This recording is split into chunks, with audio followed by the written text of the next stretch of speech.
the fastest weight loss as being the most permanent weight loss, right? Because we can't just look at how quickly we lose it. We want to look at how long we're able to maintain it too, right? So the fastest weight loss is the weight loss that lasts. Fast lasts, they rhyme, right? If it doesn't last, is it fast? That's up for you to decide. But if you lose weight following some real strict plan, let's just go right to the water fasting.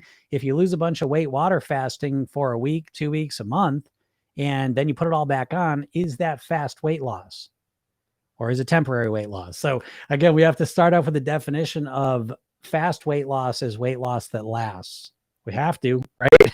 If we're going to have this conversation. So how do you lose weight fast? Okay, well, now we got a better definition. And that causes us to look at the path a bit differently, because now we can't just look at the fastest way that the calories and the pounds are going to go down and come off. We have to find a way that's going to be sustainable as well. Like, there's two sides to this equation. And a lot of times people get fixated on just the losing part of it. And in the back of their mind, they know they're not going to be able to sustain it, but they don't care. They just want to lose the weight. And that's fine if that's what you want to do.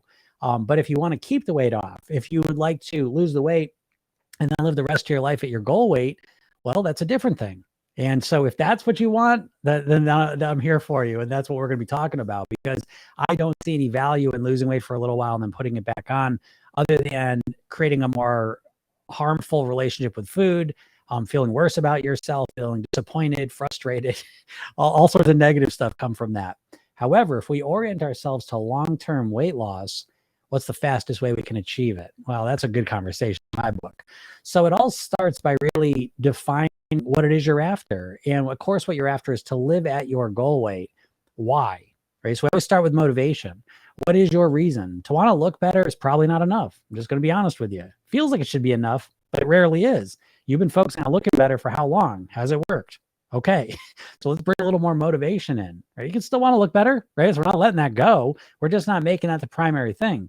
As a matter of fact, if wanting to look better is the biggest reason you want to lose weight, and you haven't lost weight in a while, you may want to upgrade that, okay, and think of something better. So what's better? Well, living longer, having a better quality of life while you're alive, feeling better about yourself, right? Being healthier, having more energy, more mobility.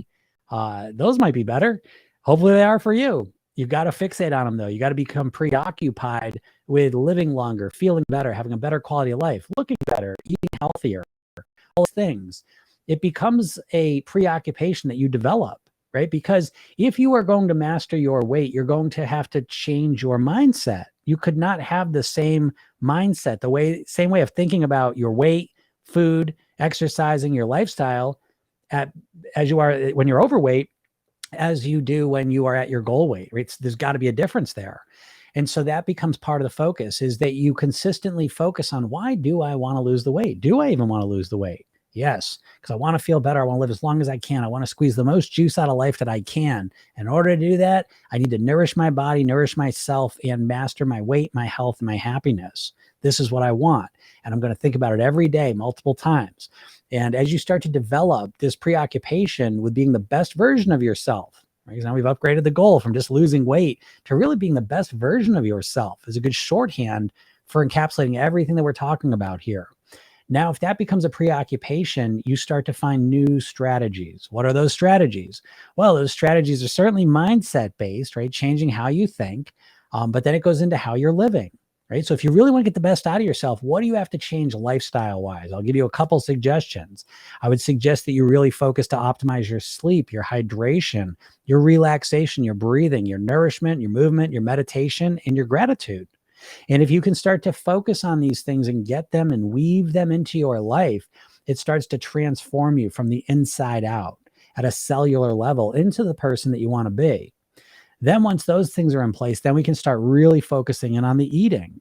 How can you eat in a better way? How can you say yes to healthy, natural foods and ignore and feel indifferent to unhealthy foods?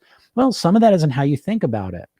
Changing how you see these foods, because you'll realize that you've been inundated with food commercials your entire life, trying to get you addicted and desire unhealthy foods that don't serve your big goal of being the best version of yourself.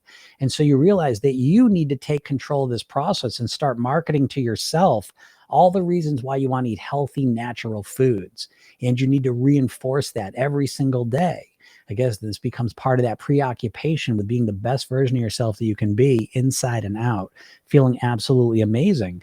And you get fixated on foods that make you feel that way, and you start to crave them, you start to desire them.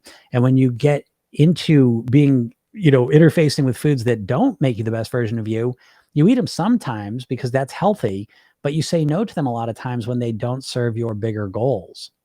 And so this is a big overview of the process. But the main thing I want you to take out of this is if you start to approach it this way, it stops feeling like it has been, where your weight loss is kind of like this thing you're going to try out. Let's just see if it happens or not. And instead, it becomes something that you are 100% going to make happen because it's so important to you and because you're so dedicated and committed to it. And the entire process changes. And so the shorthand I like to use is that you stop focusing on weight loss and you start focusing on weight mastery, which you realize is one step below personal mastery. And you start really fixating on mastering yourself, becoming the best version of yourself you possibly can be. And what you realize is that now the only motivation isn't the scale going down, it's you feeling better and better and better about yourself each and every day. So that next year rolls around and you are a completely different version of yourself than you ever could have imagined. And you realize now that it was because you extended your time frame. You stopped thinking about weight loss in terms of a week or a month, and you started thinking about it forever. I forever, from this point forward, want to be the person who I can be. I want to achieve my fullest potential. And as soon as you commit to that goal, everything changes for the better. So I hope this all helps you out. So give this some thought and really start walking this path, because it's a much more enjoyable and effective path to mastering your weight and becoming the best version of you that you can possibly be.